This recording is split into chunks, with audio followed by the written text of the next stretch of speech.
Olá, sejam bem-vindos ao canal 85 Bit Developer. Eu sou o professor Celso Araújo Fontes e essa é a 28ª aula do nosso curso completo de PHP.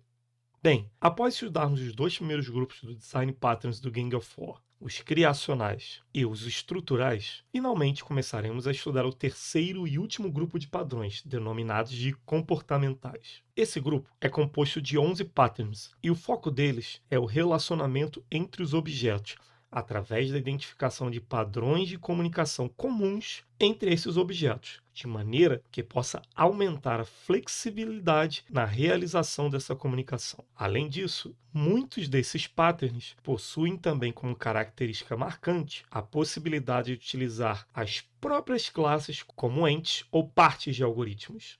E é justamente esta última característica algo notório do primeiro pattern desse grupo, o Chain of Responsibility, um pattern que visa permitir o tratamento de requisições ou solicitações através de uma cadeia de objetos manipuladores, handlers no original, até que um desses manipuladores possa ser capaz de processar esta requisição. Para entender melhor a real necessidade da utilização desse pattern, vamos ver como o problema de atender uma requisição é normalmente implementado e suas limitações. Vamos lá.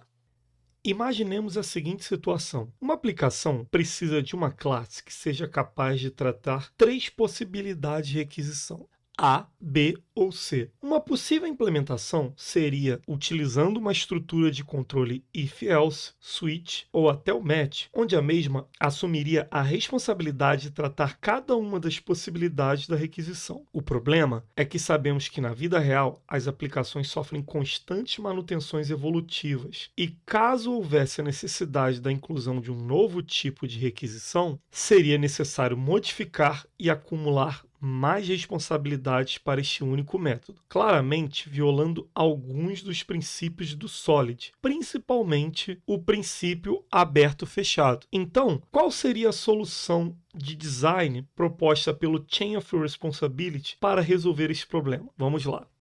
Bem, então começando aqui a nossa implementação conceitual em PHP de um Chain of Responsibility, nós começaremos com a definição de uma interface, que em português podemos chamar de manipulador, no original em inglês é o handler. O handler, basicamente, ele tem dois comportamentos. O primeiro é um comportamento que aqui eu irei chamá-lo de setPróximo manipulador, aonde ele vai receber uma referência para um objeto de uma classe que implemente essa interface e tem como obrigação devolver uma instância, um objeto de uma classe que implemente essa mesma interface, tá? Então, a interface é manipulador, ele recebe o manipulador e ele devolve o manipulador. Bem, vamos lá. O segundo método é o que vai receber uma solicitação. Aqui, diga-se por passagem, como o PHP, ele permite a tipagem dinâmica, então aqui eu não estou necessariamente limitando o que pode ser essa solicitação. Pode ser um array, pode ser uma string, não interessa, para ficar bem genérico e bem limitado. Mas o importante é o seguinte, o pode manipular, ele recebe a solicitação e ele tem que devolver o quê? Verdadeiro ou falso. Eu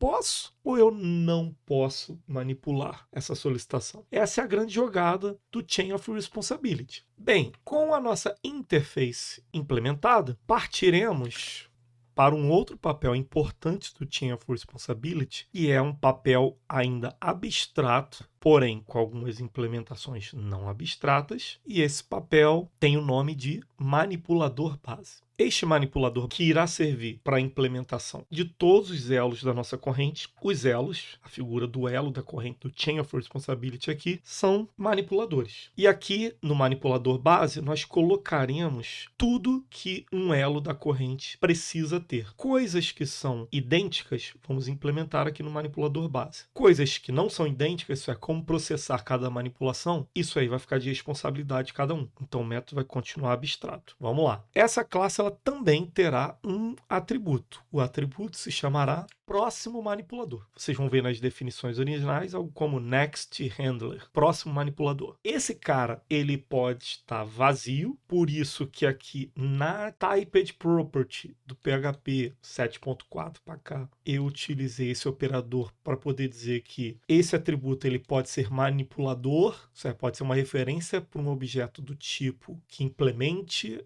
a interface manipulador, ou nulo. E por um acaso ele já vai sempre começar com nulo, tá? Então imagina que tá aquela corrente, só que todos os elos estão largados assim no meio do caminho. A pessoa vai ter que começar a unir os elos. Então por enquanto tá nulo. Bem, uma coisa que todo manipulador vai ter que fazer é manipular. Que a gente vai ter um método. Observe que esse método é final. A ideia é que ninguém possa mexer nele, senão acaba estragando o algoritmo. Então por isso que a gente mete um final aqui, para que as especializações dessa classe elas não possam modificar, não é interessante. E no método manipular é o cara que vai receber a solicitação e vai fazer o quê? Se ele pode manipular aquela solicitação, então ele vai processar, fazer alguma coisa. Ele viu que ele é o cara que bate na condição, só pode manipular, isso é, essa condição é para mim? É, então eu vou lá e processo.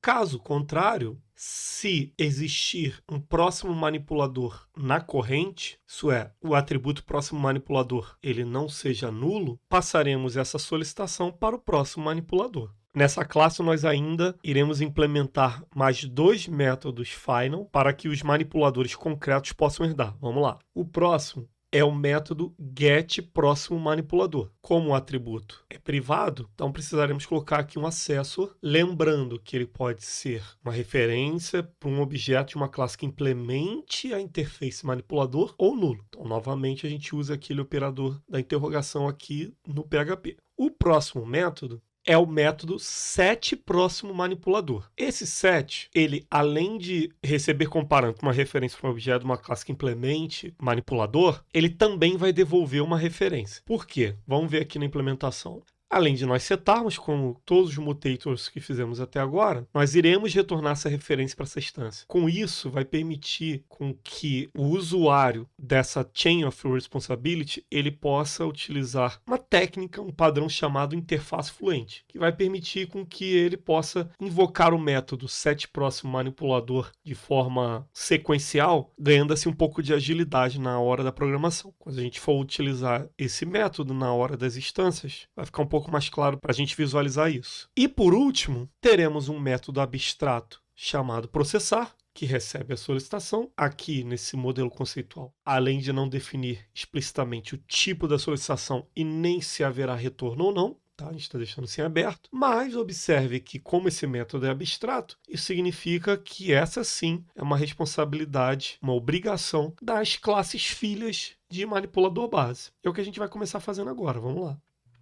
Bem, a primeira classe que nós iremos criar aqui se chamará Manipulador Concreto A, sendo ela uma especialização de manipulador base, que a gente já está vendo aqui, ó, existe uma necessidade de implementar alguns métodos abstratos. Vamos chegar lá parte a parte. Bem, o primeiro método que nós iremos implementar é o método pode_manipular, que recebe uma solicitação e tem que devolver um true ou false. O que o manipulador concreto A terá para testar se ele é o manipulador correto para aquela solicitação? Algo aqui muito simples, tá? Já que estamos no conceitual. Se a solicitação for do tipo letra A, então retorna true. Simples assim. Esse código, inclusive, poderia ser menor, colocando return solicitação igual a, que ali também seria um true. Mas beleza. Caso a solicitação não seja desse tipo, retorna false. Bem, está faltando mais um método para ele ser um manipulador concreto completo. Esse método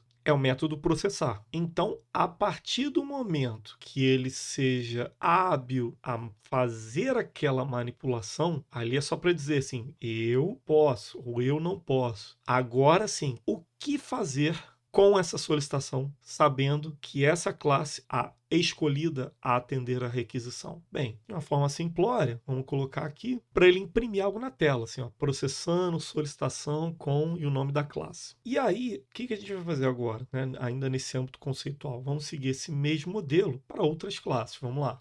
Eu vou ter aqui um manipulador concreto B, o pode manipular, ele vai testar lá para ver se é string B, e o processar vai ser o código igualzinho lá, sem muito mistério, mas utilizando essa parte dinâmica para a gente poder, na hora, ver quem foi que resolveu essa solicitação. E agora, para dar uma pequena modificada, vamos fazer o seguinte. No pode manipular desse manipulador concreto C, vamos fazer o seguinte. Ele vai testar se a solicitação é C e com o operador lógico E, ele vai verificar se o dia de hoje, através do datetime, formatando ele para dia com o valor que retorna, se esse valor é menor do que 30. Hoje, por um acaso, é dia 22. Então, se a solicitação for do tipo C e o dia de hoje for menor que 30, ele vai poder atender. E ele atendendo, o que ele vai fazer? Quase parecido com os outros, tá? Mas ele só vai atender se cair nessa condição inteira, uma condição que não é só um teste, né? Tem ali um E, a gente sabe que contém o E, os dois precisam ser verdadeiros, né? Pois bem, temos agora 3 manipuladores. Vamos fazer o seguinte, vamos começar a montar manualmente a nossa corrente. Vamos lá. Bem, vou começar aqui com uma referência para um objeto do tipo manipulador concreto A, guardar ele, essa referência, numa variável chamada chain. Aí, eu vou começar agora a montar essa cadeia manualmente. Vou chegar aqui e chamar o método setPróximo manipulador desse chain, que é manipulador concreto A, né? uma instância manipulador concreto A, e passar como parâmetro um manipulador concreto B, que por sua vez eu vou passar como parâmetro, lembra? Quando eu uso o setPróximo manipulador, ele me retorna aquele manipulador. Então, já posso chamar o método direto, em vez de guardar numa variável. Vou colocar como sendo o próximo o manipulador concreto C. Aí eu começo a fazer esse esquema meio fluente, tá? Que se chama um pattern de interface fluente, onde eu vou chamando um método que traz um objeto, que eu posso chamar um método que traz outro, e fazer essa coisa seguida, encadeada. Bem, com a corrente montada aqui manualmente, eu posso chegar agora e chamar o método manipular, passar aqui um dos valores, né? Uma das possíveis solicitações de aquisições. Vamos ver lá como é que funciona. Está aqui, ó, processando C com um manipulador concreto C. Significa que ele passou pelo A, passou pelo B e só foi atendido pelo C. Se a gente trocar aqui para A e executarmos lá de novo, veremos que o manipulador concreto A que resolveu essa solicitação. Existe a possibilidade de montar a corrente de forma automática? Existe, através do recurso de reflexão. Vimos numa aula de OO lá atrás. Como é que se faz? Vamos lá. Bem, para montar essa manipulação automática, vamos utilizar aqui uma função chamada getChainAuto. Ela receberá 3 parâmetros. Vamos lá. O primeiro parâmetro se chamará superclass e terá como valor default o nome da classe manipulador base. Lembra aquela classe abstrata lá, que é a superclasse de todas elas. O segundo parâmetro, que é uma string, é o nome do método utilizado na chain para identificar quem é o próximo manipulador. E aí o default aqui é, coincidentemente, o nome que está lá. E o retorno dele vai ser um objeto. Bem, então como é que é a implementação desse cara? Vamos lá. Primeiro, eu vou utilizar o ArrayFilter. Lembre-se que o ArrayFilter ele funciona. Você tem uma coleção e para uma determinada coleção você executa um conjunto de callbacks para ver se é verdadeiro ou falso. Para você trazer uma subcoleção filtrada daquela coleção maior, certo? Então vamos lá. Essa coleção ela será subproduto de uma outra manipulação feita com ArrayMap. O ArrayMap, ele faz o quê? Você itera todos os elementos de uma coleção e aplica, normalmente, uma função anônima para alterar os valores de cada item daquela coleção que se passa pelo ArrayMap. Então, o que a gente vai fazer aqui agora?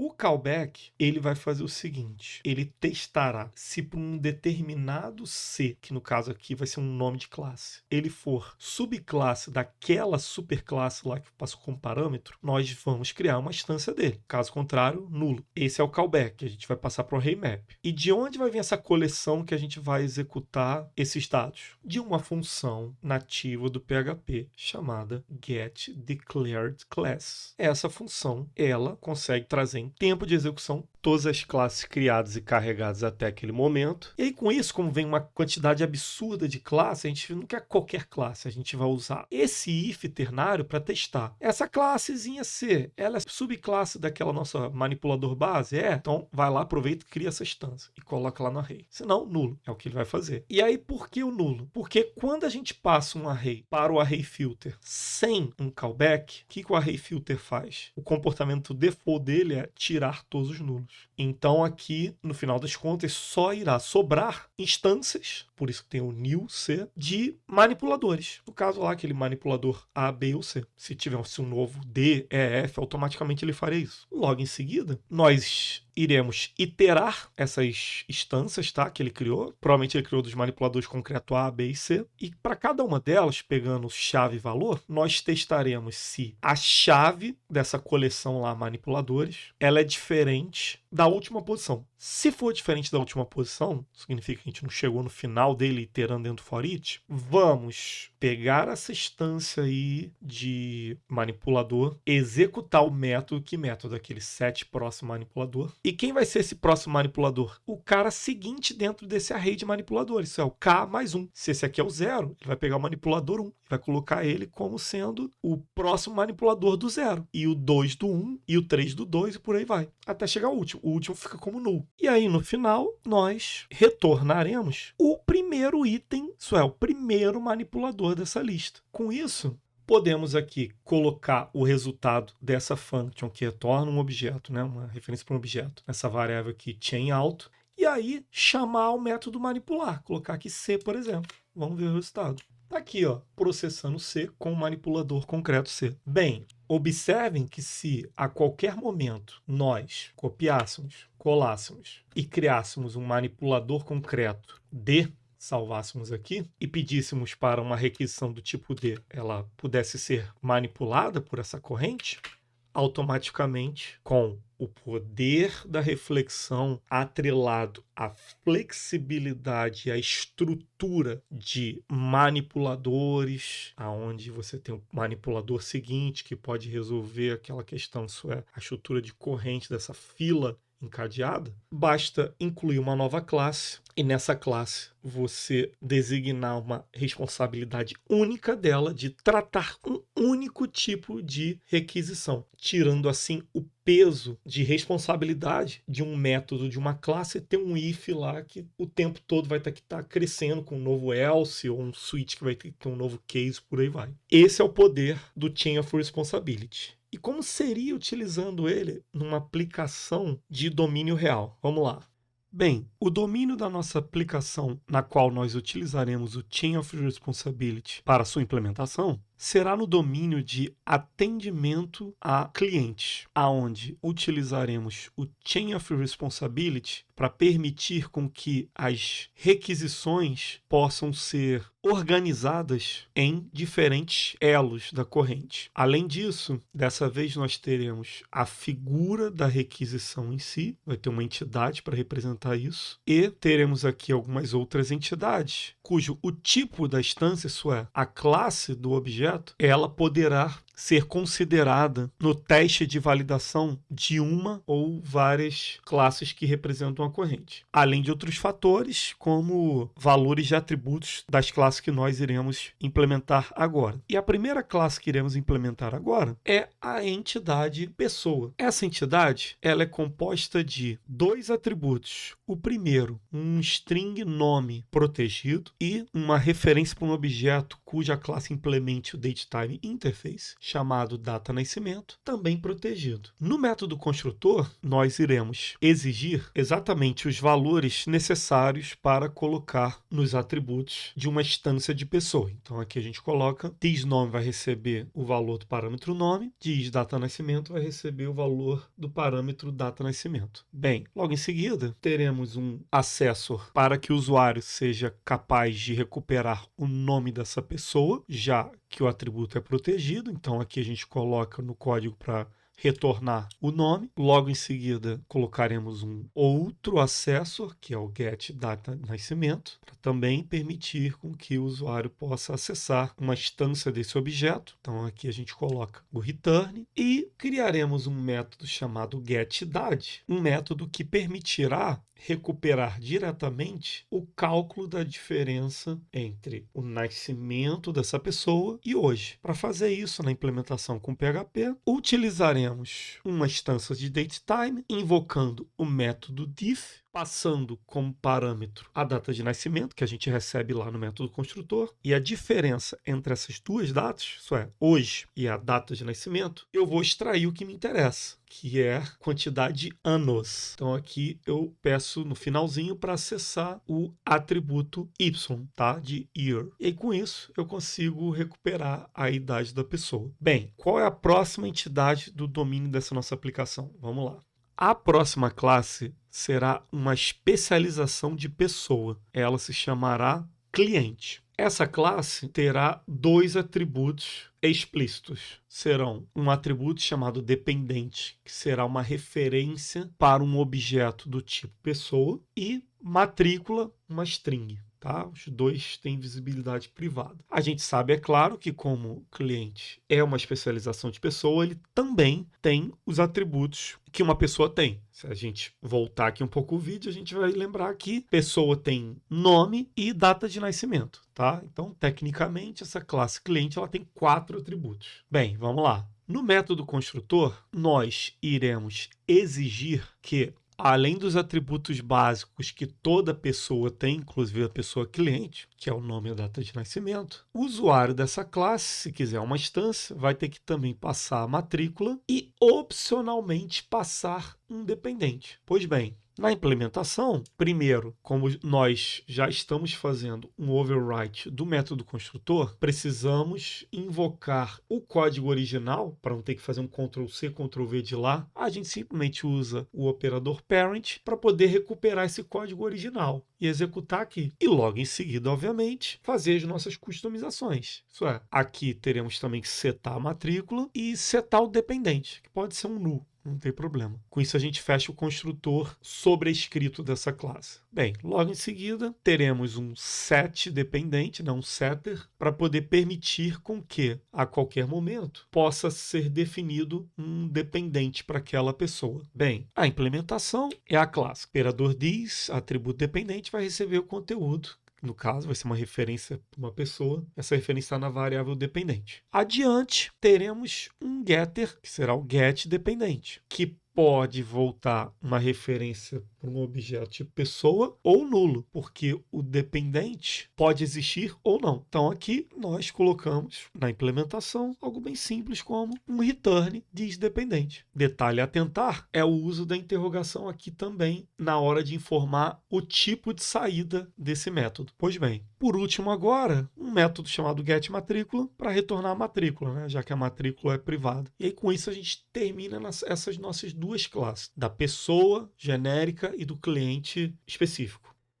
Bem, a próxima classe que iremos implementar será uma classe para literalmente representar a requisição. Requisição essa que, obviamente, ela carregará consigo dados e levará esse conjunto de dados para o nosso manipulador do Chain of Responsibility, para que lá algum tipo de manipulador seja capaz de tratar aquela requisição. Então vamos lá. A requisição, aqui ela é uma classe com dois atributos. O primeiro, uma referência para um objeto do tipo pessoa e uma string tipo. Tá? A gente vai ter um tipo aqui, vamos usar o string para poder fazer essa qualificação textual. O método construtor vai exigir esses mesmos valores utilizados nos atributos, para a gente poder, na implementação, setar os atributos. E aí, nós teremos dois accessors, né? Dois getters. O primeiro, para permitir com que o cliente dessa classe ele possa recuperar quem é o requisitor dessa requisição. Então, aqui a gente coloca um return diz requisitor. E o outro, accessor, um getType, para poder permitir com que o cliente tenha acesso à string que está representando o tipo da requisição. Bem, com essas classes aqui de domínio,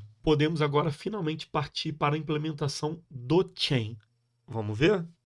Então, de maneira similar ao que fizemos no conceitual, aqui nós também teremos uma interface manipulador com dois métodos. setProcessManipulador, que recebe uma referência de manipulador e devolve outra, e o método podeManipular, que dessa vez a requisição não vai ser uma requisição qualquer, vai ser uma requisição, uma referência para um objeto do tipo requisição, aquela que implementamos agora há pouco. Mas a lógica se mantém, tem que devolver true ou false. Bem, também similar ao conceitual, Nós aqui teremos o nosso manipulador base, com aquele mesmo atributo que é uma referência para um outro manipulador, setado como nulo inicialmente. O primeiro método, público e final, isso é, ele vai ser dado pelas classes, o usuário final vai poder invocar esse método devido à sua visibilidade pública, mas as especializações não vão poder alterá-lo. Esse método, ele é o responsável por receber a requisição, que agora tem que ser do tipo requisição, só que dessa vez nós teremos um tipo específico para o retorno da requisição. Aqui vai ser uma string, no caso, tá? Nesse caso, mais especificadamente,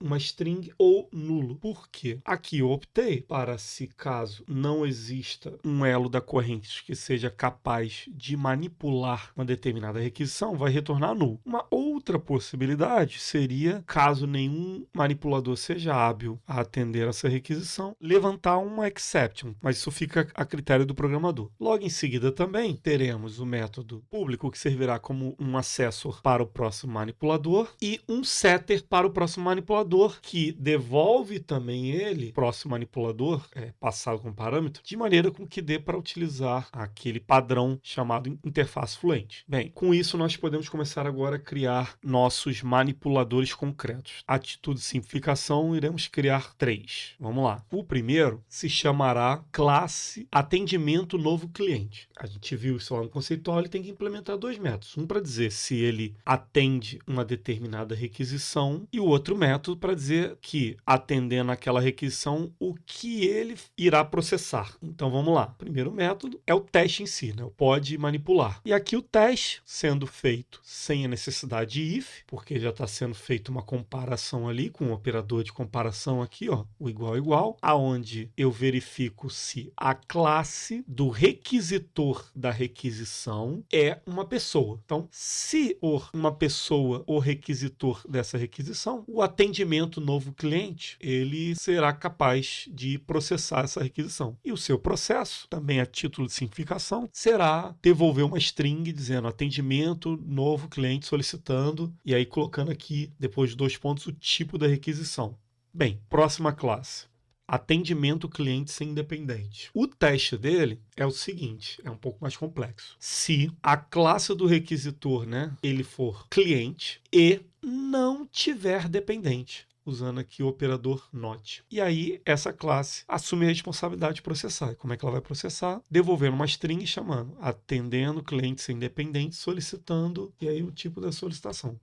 Bem, partindo agora para a terceira e última, teremos aqui a atendimento cliente com dependente, aonde o teste será verificar se o requisitor da requisição é cliente e se o requisitor tem dependente. Então, se cair nessas situações, essa classe irá atender. E o processamento dela será atendendo o cliente. Aí vai colocar o nome do cliente lá, o nome do requisitor, com o dependente, e aí vai aparecer o nome do dependente na frase também. Bem, com as nossas classes implementadas, agora a gente pode partir para criar objetos e utilizar nossas classes de fato. Vamos lá.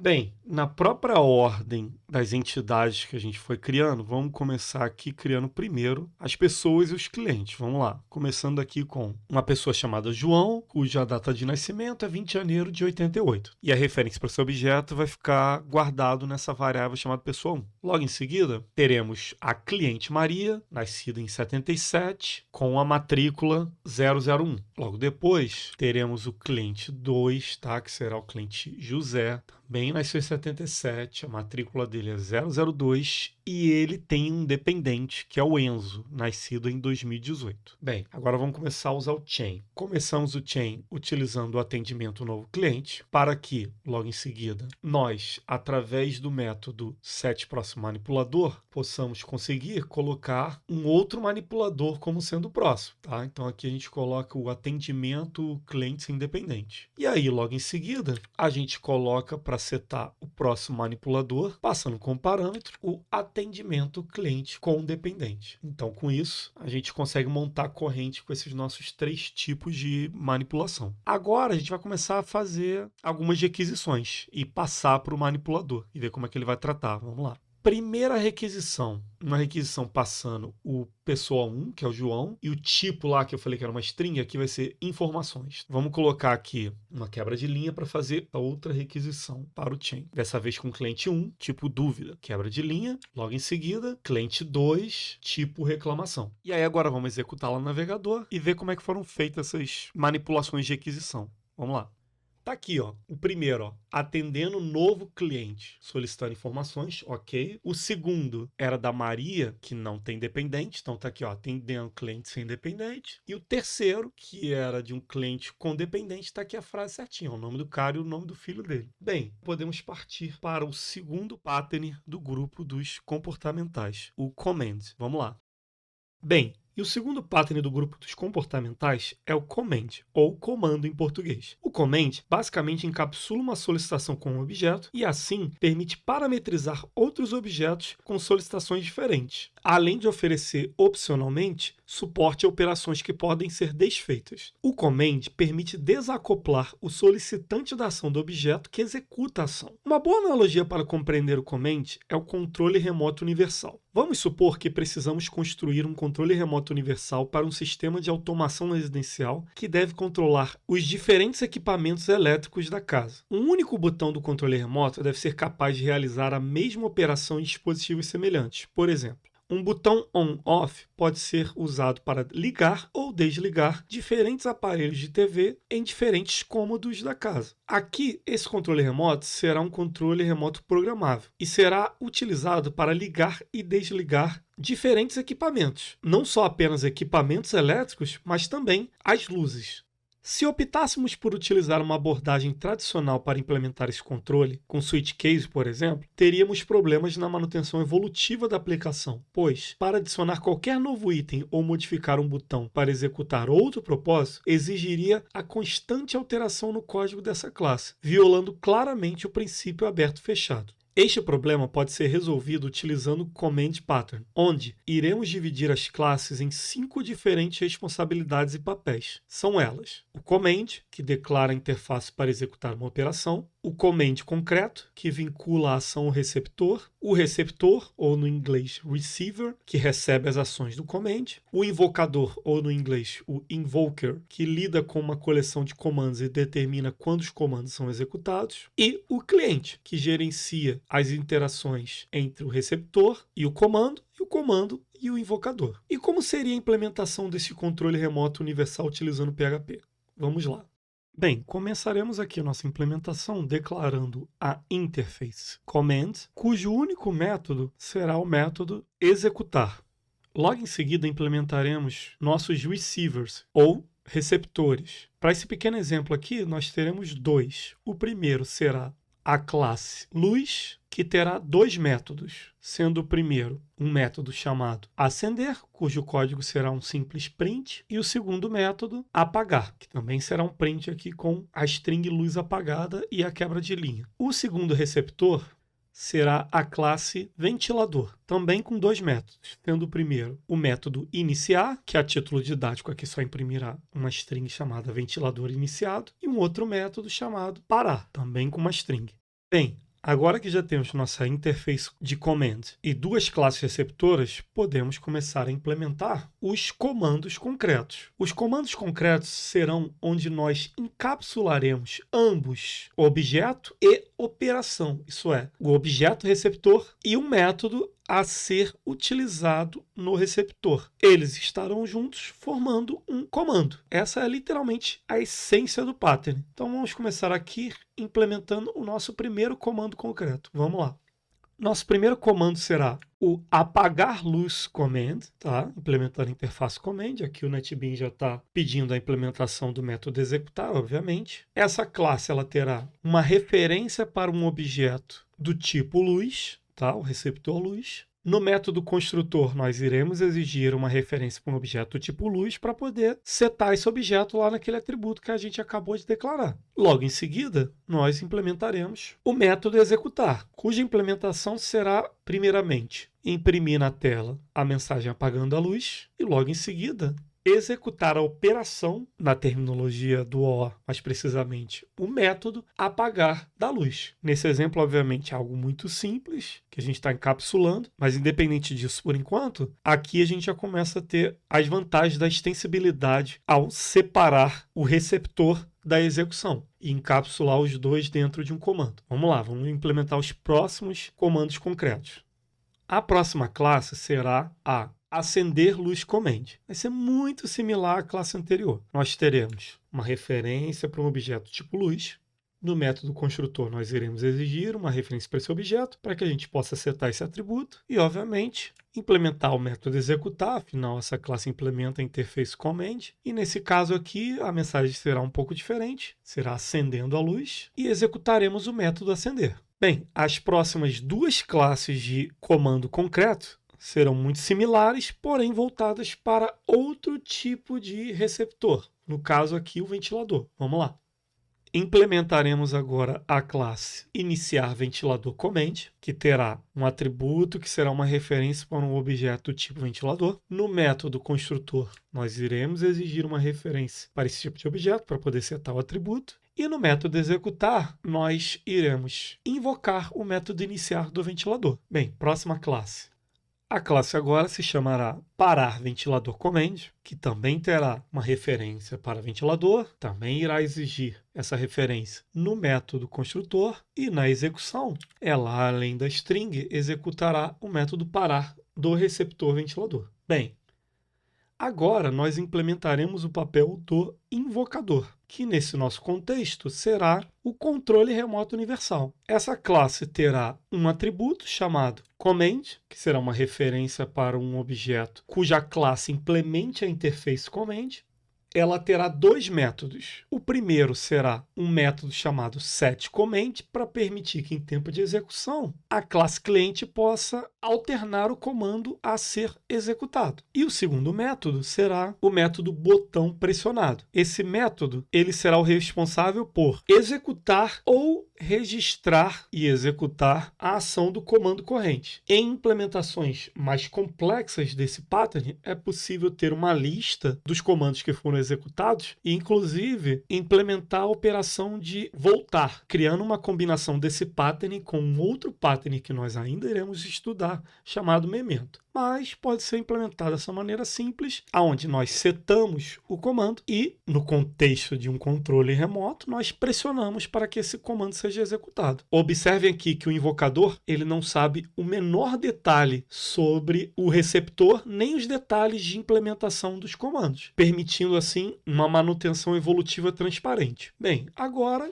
podemos partir para a implementação do cliente, que aqui no PHP não necessariamente precisa ser uma classe. Então começaremos aqui com o nosso cliente, criando nossas instâncias. Vamos lá. A primeira será um objeto do tipo luz, cuja variável que irá armazenar essa referência se chamará luz-sala. Esse será o nosso primeiro receiver. Logo em seguida, um outro receiver, dessa vez do tipo ventilador, cuja variável que irá armazenar essa referência será chamada de ventilador-sala, seguida de uma outra referência para luz, só que com o nome agora de luz-quarto. Também seguida de uma outra referência para ventilador, agora chamado ventilador-quarto. Bem, com os receivers prontos, podemos agora começar a criar nossos comandos e até utilizar o nosso invocador. Vamos lá. Começaremos aqui criando um objeto do tipo controle remoto universal e guardando a referência nessa variável controle remoto. Logo em seguida, criaremos um objeto do tipo acender luz command, passando como parâmetro o receiver luz sala e esse objeto passando ele como parâmetro para o método setCommand do controle remoto. E logo em seguida, executando o método botão pressionado.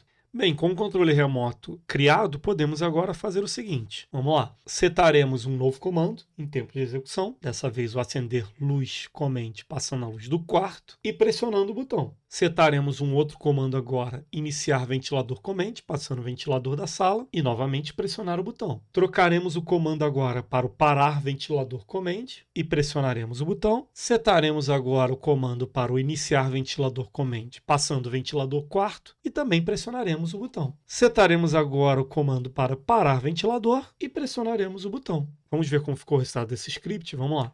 Bem, tá aqui, ó, executando ele no tree for all. Acendendo a luz acesa. Acendendo a luz acesa. Até porque nós começamos primeiro acendendo a luz da sala e depois a luz do quarto. Iniciando o ventilador, ventilador iniciado. Parando o ventilador, ventilador desligado. Nesse caso aqui, foi o ventilador da sala. Depois fizemos a mesma coisa com o ventilador do quarto e assim nós tanto iniciamos como paramos.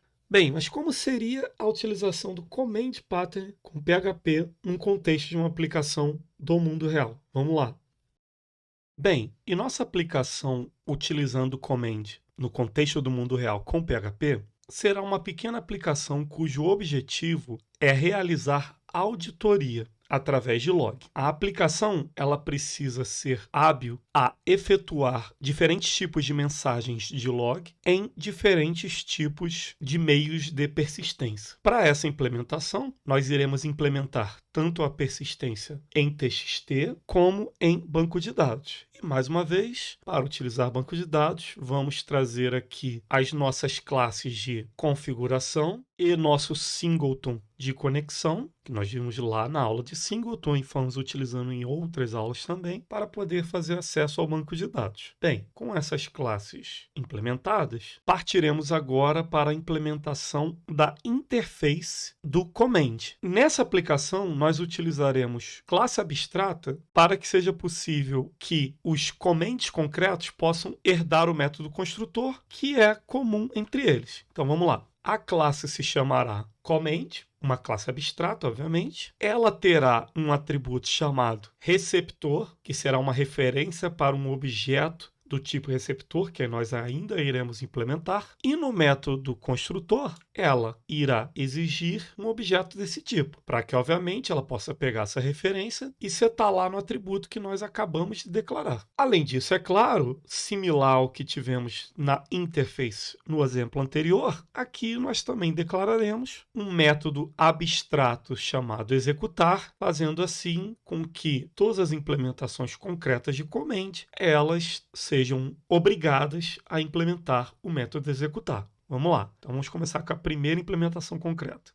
Bem, e a primeira implementação concreta de command se chamará command logar. Ela terá um atributo exclusivo dessa classe chamado texto, que será um atributo do tipo string. No método construtor, nós iremos exigir, além da referência para um objeto do tipo receptor, um parâmetro, tá? Lembre-se que o comando ele pode ser um objeto que encapsula o que seria uma chamada a um procedimento. Então aqui o parâmetro será o texto, tá? Uma string, que caso o usuário não passe nada, será um texto vazio. E aí dentro do método construtor, nós iremos, a priori, chamar a implementação original, que ele herdou lá de command, e logo em seguida, setar o atributo texto com o que vier do parâmetro texto. Bem, agora, obviamente, ele tem que implementar o método executar. Vamos lá. Na implementação do método executar, ele irá invocar o método logar do receptor e passará como parâmetro o valor do atributo texto. Bem, a próxima implementação de command se chamará command limpar. Ela apenas irá implementar o método executar, cuja sua implementação será invocar o método limpar tudo do receptor. Bem, os receptores, dessa vez, por uma questão até de conveniência, serão da mesma família. E o pai dessa família será uma classe abstrata chamada receptor. Essa classe terá 3 métodos, sendo o primeiro um método concreto chamado getData, que terá como retorno uma string, cuja implementação será o resultado do método format da classe datetime, tá? Passando aqui no padrão de data SQL, e retornando a string, que é o resultado desse método. Os próximos 2 métodos serão abstratos. O primeiro será o método logar, com parâmetro texto, e o método limpar tudo. Bem, partindo agora para a implementação dos nossos receptores, o primeiro deles será uma classe chamada banco. Ela terá um atributo chamado PDO, que a priori estará setado com valor null e será uma referência para um objeto do tipo PDO. E esse atributo terá visibilidade privada. No método construtor, faremos a seguinte implementação. Setaremos no atributo PDO o resultado do método getPDO, que por sua vez é resultado do método getInstance lá do nosso singleton, tá? O singleton conexão. Logo em seguida, implementaremos o método limpar tudo, método com o seguinte código. Executaremos a query delete from log, tá? Uma tabela no banco de dados. O próximo método, que também é uma exigência das implementações concretas de receptor, é o método logar, com aquele parâmetro texto. O código aqui será o seguinte: chamando o PDO, nós pediremos que ele faça a seguinte query: insert log, coluna data e coluna texto, passando os seguintes bind, data e texto. Executaremos esse prepaid statement passando os seguintes parâmetros. Para o bind data passaremos o disGetData e para o bind texto o parâmetro texto. O próximo receptor se chamará txt. Ele terá um atributo chamado arquivo, que será uma string com o valor setado log.txt. No método construtor, teremos a seguinte implementação: touch, a função do PHP, que ela cria um arquivo caso ele ainda não exista, tá? Então, caso o log.txt não exista, ele vai criar esse arquivo log.txt. E na implementação dos métodos obrigatórios, como por exemplo o limpar tudo, nós simplesmente utilizaremos o file put contents, colocando para que o arquivo txt inteiro torne-se uma string vazia, tecnicamente esvaziando ele. Em compensação, no método logar, nós utilizaremos a função file put contents com os seguintes parâmetros. Primeiro, o nome do arquivo, similar ao que a gente fez lá em cima. O conteúdo sendo a data. Lembra, tem aquele método que retorna a data no formato SQL. Concatenado com espaço e o texto que vem com parâmetro. Concatenado com PHP end of line, tá? Quebra de linha. E passando as seguintes constantes: file append e lockx, para que ele sempre insira no final do arquivo txt. Bem, com os comments prontos, os receptores prontos, vamos agora implementar nosso invocador, que aqui se chamará literalmente invocador. Essa classe terá um atributo chamado comments, que será uma referência para um objeto do tipo SPL queue. A gente viu isso lá na aula de estrutura de dados de PHP, como o próprio nome em inglês já diz, e implementa uma fila.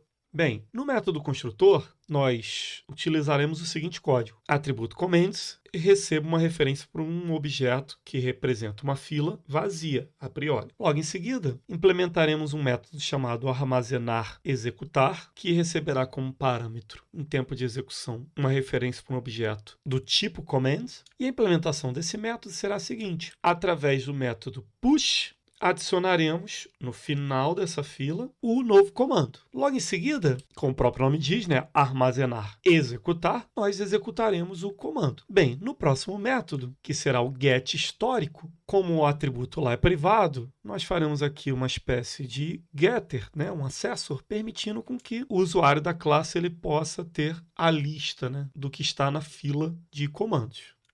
Bem, com as classes implementadas, vamos começar agora a criar nossas instâncias, fazer o nosso código do cliente. Vamos lá. Começaremos aqui com uma instância de receptor, nesse caso aqui o do txt, e uma instância de command, no caso aqui o command logar, passando com o parâmetro receptor txt e, no segundo parâmetro, a string testando. Logo em seguida, criaremos a nossa instância de invocador, que no outro exemplo era o controle remoto, e iremos solicitar que ele armazene e execute o comando. Vamos executar e olhar lá se o txt foi criado corretamente.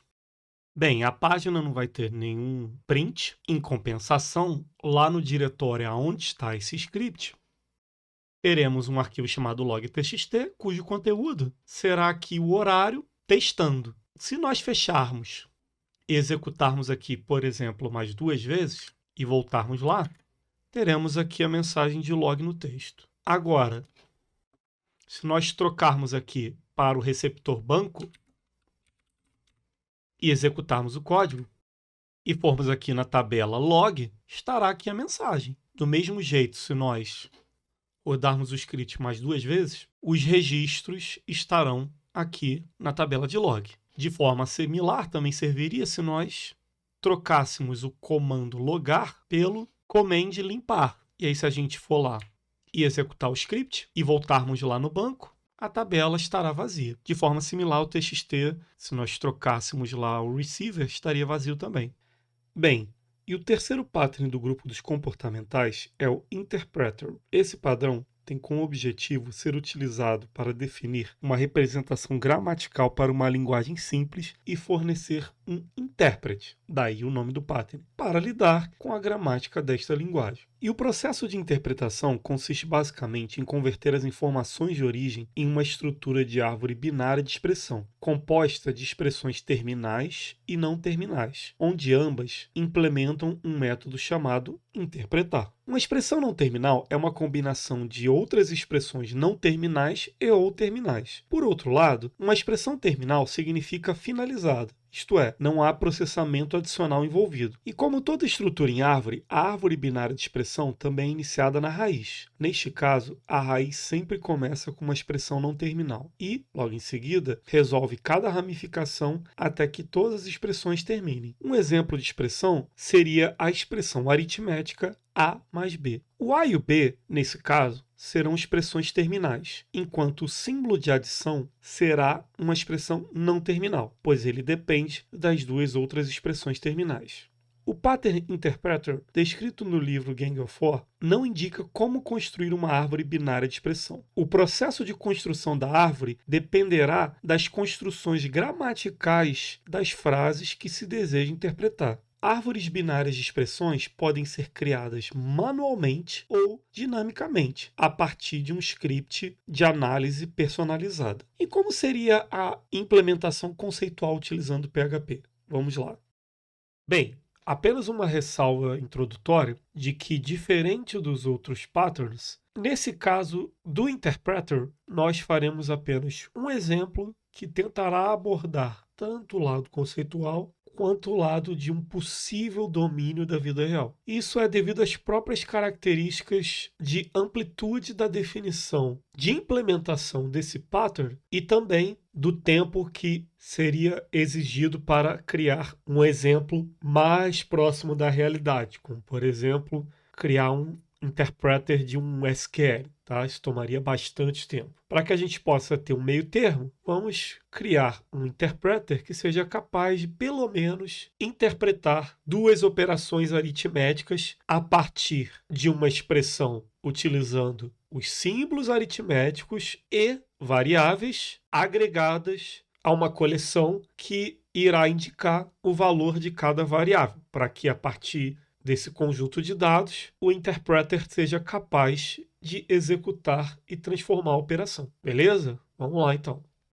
Bem, seguindo a própria definição do Gang of Four no tocante ao básico da implementação, nós começamos aqui com uma interface chamada expressão, cujo único método será o método interpretar, que terá como exigência na assinatura do método a passagem de um array chamado contexto. O contexto ele também é um papel importante nesse pattern, pois ele representa o estado de informações que serão interpretadas, só que esse estado ele será continuamente compartilhado e processado pelos diversos nós de expressões.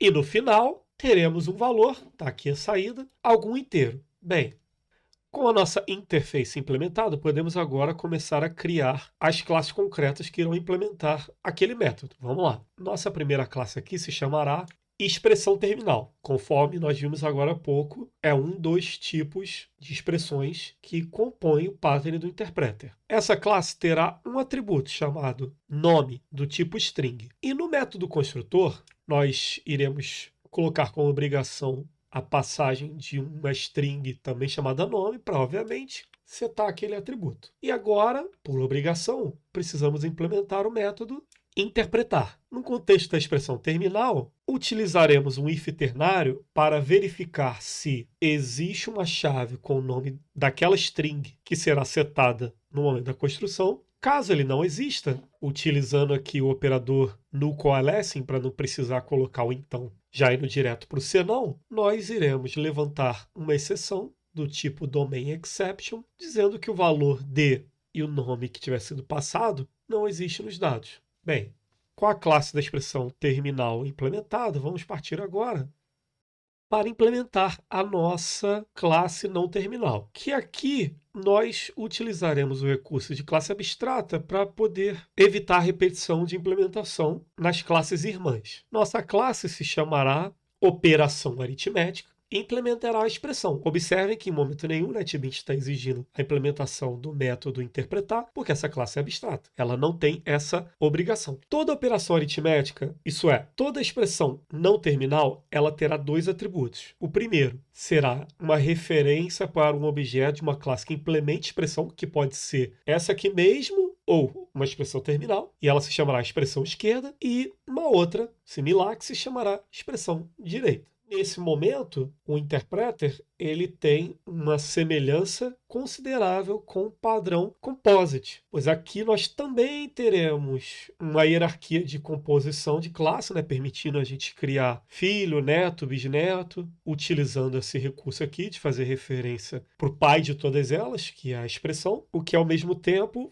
torna mais claro até a definição dessa classe, que é uma expressão não terminal. E, obviamente, é claro, no método construtor, nós iremos exigir dois objetos de classes que implementam a interface expressão. Utilizaremos, é claro, para setá-los respectivamente. O primeiro na esquerda, o segundo na direita. E essa classe ela terá mais um método, porém, dessa vez, um método abstrato. Isso é, vai criar mais uma obrigação para as classes filhas de operação aritmética. Além delas terem que implementar o interpretar, que essa classe não vai implementar, elas também terão que implementar um método estático chamado getSymbol, que precisará devolver uma string. Vocês vão entender o porquê desse método. Vamos lá.